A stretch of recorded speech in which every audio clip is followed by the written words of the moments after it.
Hello বন্ধুরা, এখন দেখেন আমি করলা দিয়ে কী বানাবো, একটা জুস বানাবো। ডায়াবেটিস বা যাদের ডায়াবেটিস নাই ওরাও খেতে পারবে।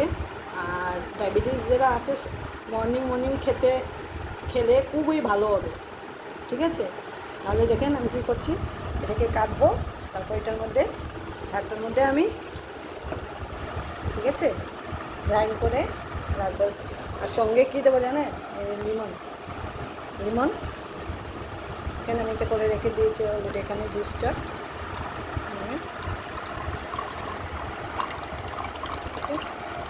এটা করলার জুসটাকে ছানবেন এরকম করে করলার জুসটাকে বের করে নেবেন। তারপর লিমন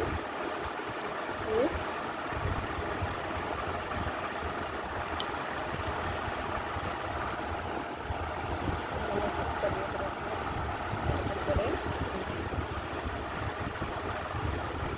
হার্ড আছে এটা, ঠিক আছে।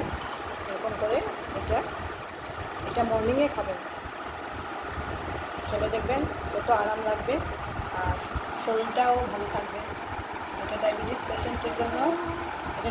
পেশেন্টের জন্য প্রয়োজনীয় একদম জুস। এটা খেলে অনেক ভালো হয়, খেয়ে দেখেন না, তো তিতেও লাগবে না, অল্প লিমন মিশিয়ে দেবেন, খেতে পারবেন আরামসে।